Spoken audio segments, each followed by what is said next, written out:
All right, everybody, welcome to today's episode. Actually, this is going to be this week's episode. This is going to be shot a little bit differently than the way I've been doing it.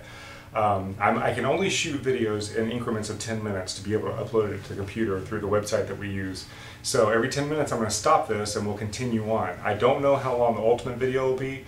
So probably somewhere about 20, 30 minutes, maybe even 40 minutes. We'll just have to see how quick we get through everything.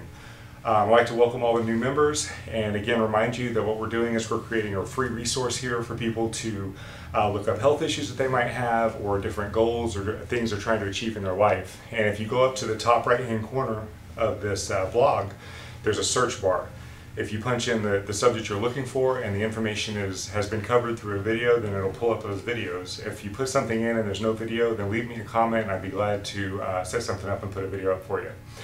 Okay, so what I want to do today is, I first saw this. It's by a man named Eric Worre, and it made just a ton of sense to me. It's a great analysis of why people do what they do, why people fail at achieving their goals, and why the people that do their goals, do achieve their goals, accomplish that, and how they do it. And we've worked the last couple sessions, we've worked on goal setting. So now we want to get into the steps it's going to take to actually achieve it. Okay, and I think you'll find this really interesting.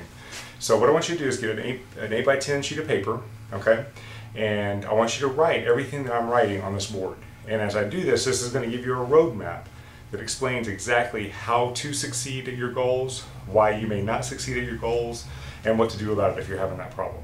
Okay, so the first concept that I want to make sure that you understand is that when you're trying to achieve a goal, your activity or your actions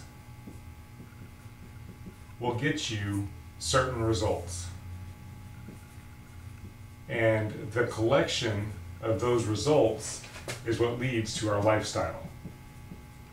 Now, you can look at this and you can see that makes sense. If you look at the activities that you've been involved in your life, that's led you to the job that you have, that's led you to the condition of your body at this point, whether it's extremely healthy or unhealthy.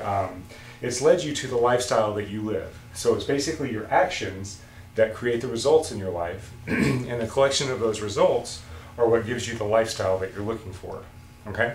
Now what we did was we made a list of goals that we wanted to achieve. Now, what most people tend to do is now go into the activity of achieving those goals.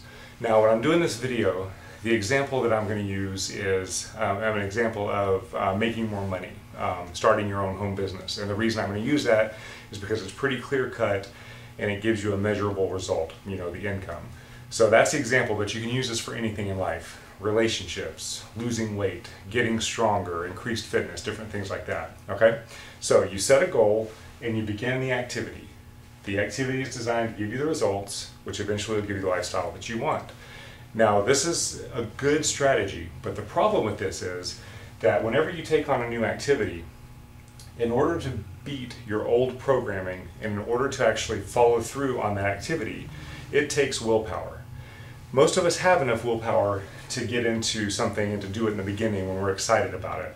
But as soon as that excitement starts to wear off, that willpower becomes very, very difficult to maintain. And eventually we give up and we don't achieve the results that we want, and therefore we don't achieve the lifestyle. And then what we do is we go back and we blame the activity and say that activity doesn't work. Okay? If anybody has done what you're trying to do, whether it's making more money, lose weight, whatever it is, if anybody has ever accomplished this goal, then it can be done. Okay? It's not the activity that's the problem, it's what's behind the activity. Okay, so what is it that is behind the activity? What is it that motivates our activity? Well, it's very simple. Our activity is motivated by our attitude. Okay? Our attitude is controlled by our thoughts. And our thoughts are controlled by our programming. Okay? So our programming controls our thoughts control our attitude, and our attitude controls our activities. Okay? And it's going to get a little bit more in depth, but this is just a good basic understanding of what we're going to be working with. Okay? So now, let me see how much time. We've got about 3 minutes left before I need to switch the video over. So what makes up our attitude? What constitutes our attitude? Well, there are 4 things. Jim Rohn, who is a great motivational speaker, he just recently passed away, but Jim Rohn said that there are 4 factors that that control our attitude. And I got my little note cards here because I don't want to miss anything out. The first thing, these 4 things are how we feel about, number 1, our past. Now, you know, if you look at your past and you feel guilty about it, or you feel regret, or you feel like it's going to equal your future, well, that can really hold you back, okay? So the first thing is you have to change how you feel about your past and realize that the past is it's just treated as a school. There are no good, there are no bad experiences, there's only experience, and we need to learn from that experience. If we can learn from that experience, we can use the past to catapult us out of our current situation. The second thing is, how do you feel about your future? Well, if you haven't set goals and you haven't designed what your future is going to look like, then your future is going to feel pretty bleak. It's going to feel like where you are is all there is. So that's why goal setting is really important.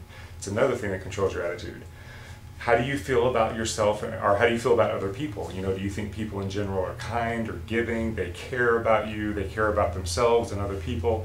Or do you feel like people in general are cynical and losers and not worth your time? And then finally, how do you feel about yourself? You have to reprogram how you feel about yourself. You cannot change your current situation unless you change who you feel that you are, okay? And that's one of the things we're going to focus on. All right, we're going to switch to the next video now.